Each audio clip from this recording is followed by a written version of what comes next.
Hey guys, Swiggity Swag, Merry Christmas, Happy New Year, welcome to the internet. I haven't been on a bike in like 2 weeks. Yeah, about 2 weeks. It feels like forever. As soon as I got my bike, I was like, this thing is awesome. And I was like, I'm gonna take it really slow. And now it's been 5 minutes and I'm objectively not going slow.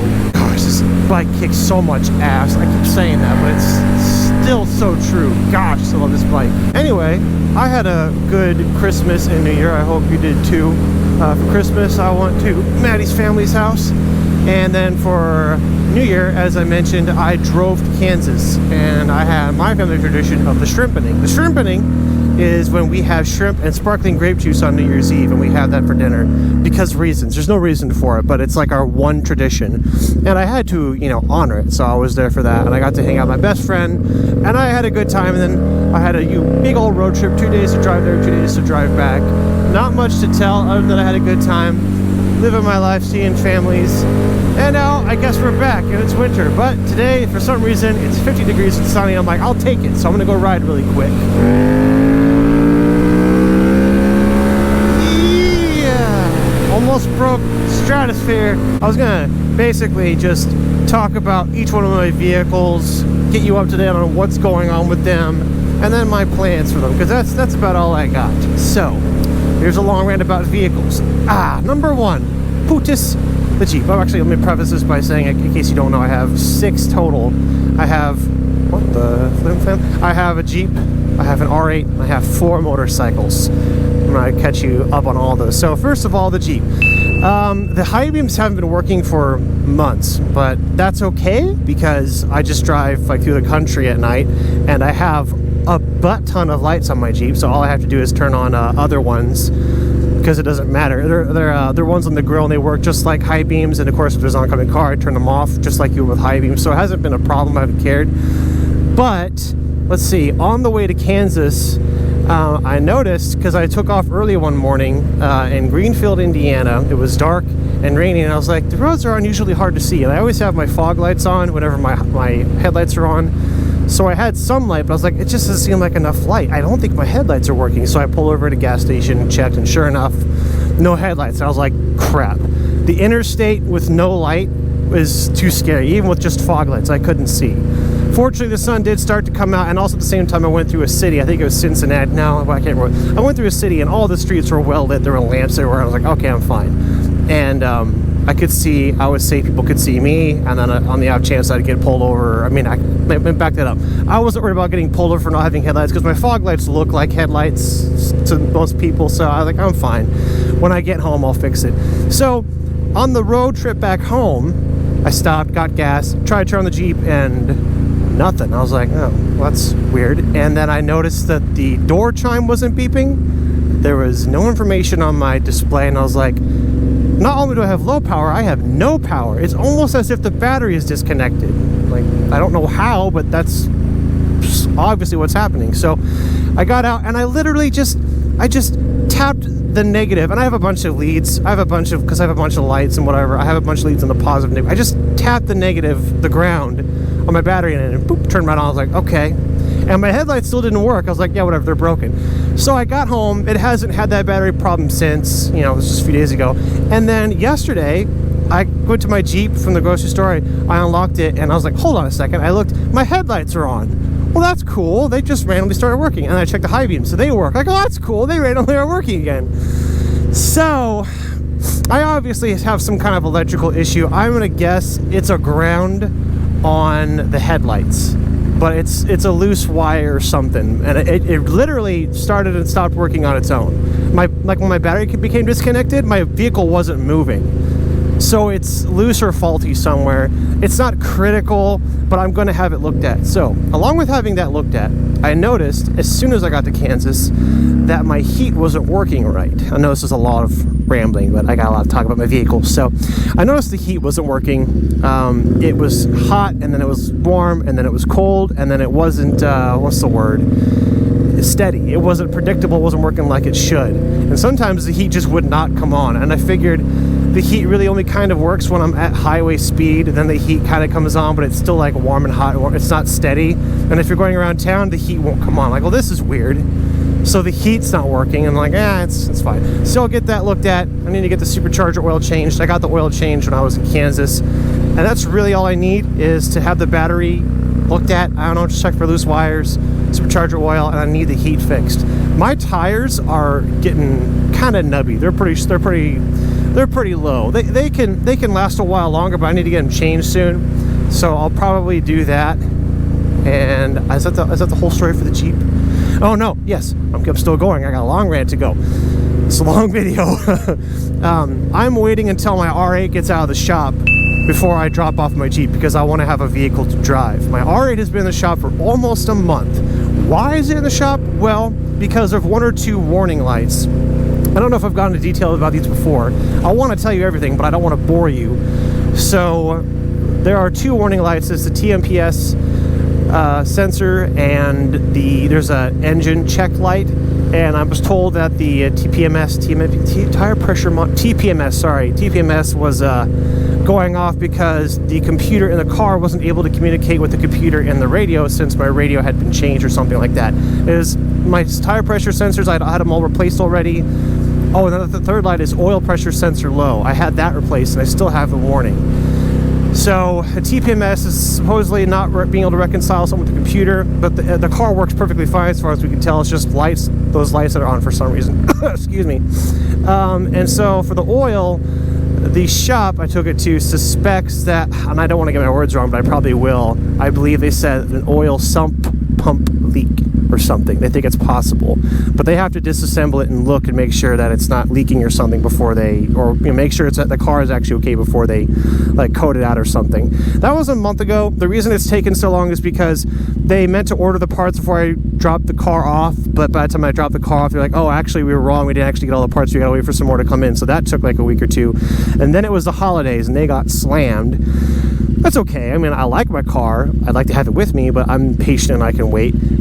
So I'm supposed to be getting a call with an update tomorrow to see how bad or good it is or what needs to be done. I have no doubt it'll get fixed. It's just a matter of when. When the car is ready to be picked up, that's when I want to drop the Jeep off, because I don't want to drop the Jeep off today and then not have a car. The Jeep works. I'd rather wait until the R8's done. So when the R8's done, hopefully, I'm going to hope in a week, because I miss it. Hopefully when the R8's done, then I can drop the Jeep off. So those are the two cars. All right. Now let's go into the bikes. All right. So first bike is the Zixer. The Zixer is the bike that I bought last month. It's been over a month. I dropped it off at the shop. I unveiled it to you guys like a month ago. It was like at least a month ago. And since then, I've had some mods put on, but it needs a couple things. First of all, I need to put the stickers on it. Still, I haven't, because it's been cold outside. I can't take my bike inside. I want to, so I can be comfortable and warm it up with the heat gun and then put the stickers on. But I haven't put the stickers on. Whatever, that's not a big deal. When I picked the bike up from having the exhaust put on, the fuel injection light has been going off, and that's because it needs a servo buddy. Someone in the comments recommended that when I was complaining about last time, so thank you for bringing that to my attention. That's all it needs, like a $30 dongle, not a big deal. So I ordered that, gave that and the bike to them, and I said I'd like you to, put this in, but also I would like a resistor put in because the turn signals are like way too fast and I don't like it. I wanted to go back to normal and put the mirrors on. So I gave that to them a while ago, but they're still waiting on the resistor to come in the mail. So much like the R8, it's just sitting around because they're waiting for parts to come in. And that's not a big deal because I have 3 other motorcycles, like a total snob, so I don't have to worry about it, but that's kind of where that one's sitting. That one should be completed soon. All right, next bike, Kawasaki Ninja 650R. By the way, this is my favorite little neighborhood. I'm just going on a ride through neighborhoods because I'm bored. I got nothing to do, and I want to do it. It's nice out here, and I'm having a good time riding. I don't want to drive too fast because I don't want to make all these people angry.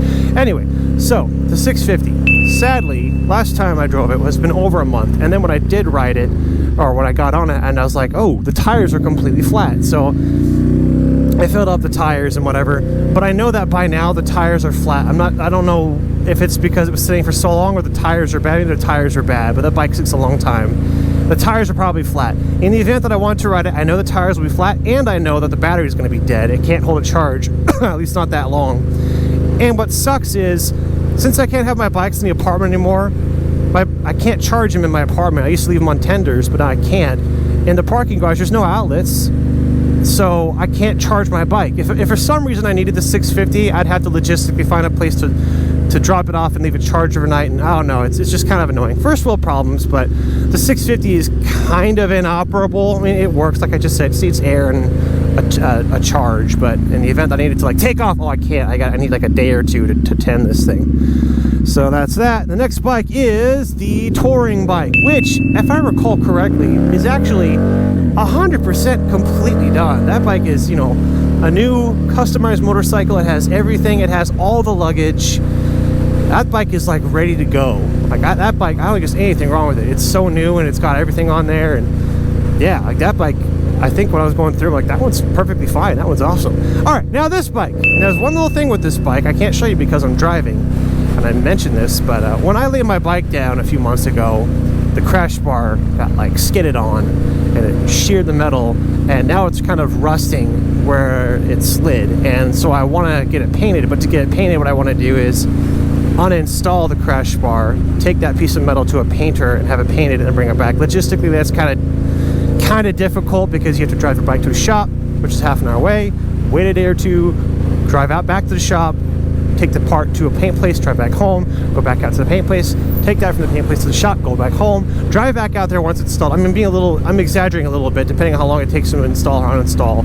I don't have to go back and forth between towns so much, but things like that make me lazy and make me go, I'll just deal with it when I have to. I like this bike so much. Maybe if it was like the 650 or a bike I don't really ride, I'd do it, but I don't want to be without this one, and I know that's stupid. I could be without this bike and I could ride another one and I'll be fine.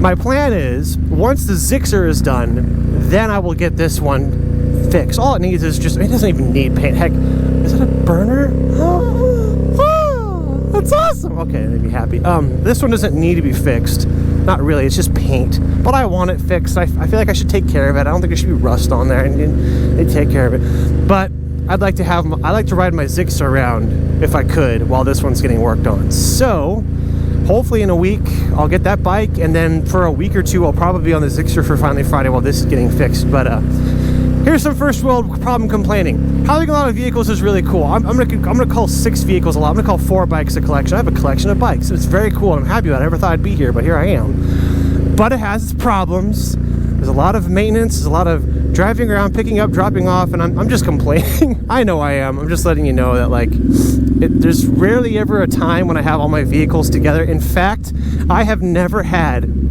all 6 of my vehicles in one spot before. It's never happened, and that's stupid to me. Never. But I want it to happen this year, and I want to get a picture and be like, see, it's true. But it's actually never happened. It's a little sad / fun fact. So all right, I think I start with my vehicles. I'm still talking. Wow, this is a long video. All right, here's the plan for my vehicles. Actually, I'm not gonna pull. I'm gonna go that way. Yeah, I'm gonna go that way. Here's the plan for my vehicles. So the Jeep is it done? I guess. Honestly though, there's a good chance that I'm gonna do an engine swap one day. There really is. I love that vehicle. That Jeep is actually the most important vehicle to me. It's my favorite. It's the one I'm never going to get rid of if I can help it.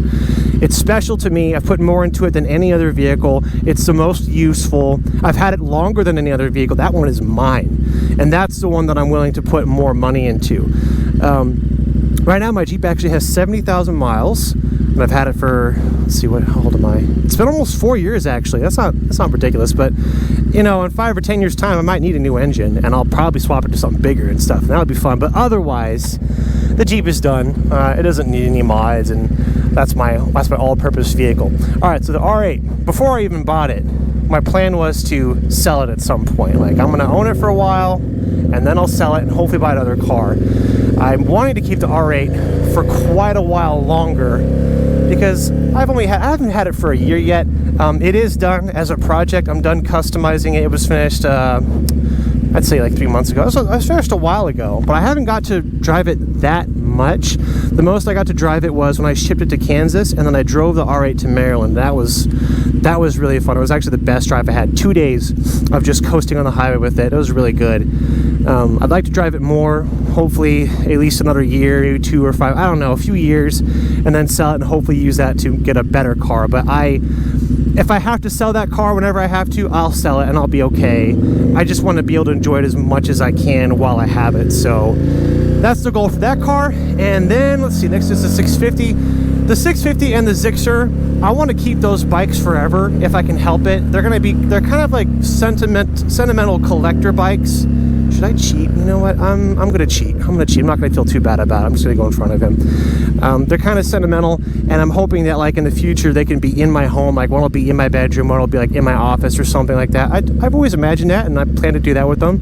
I can't imagine why I would need to sell them. I bought them literally just to have, except the 650. I kind of went back for that one.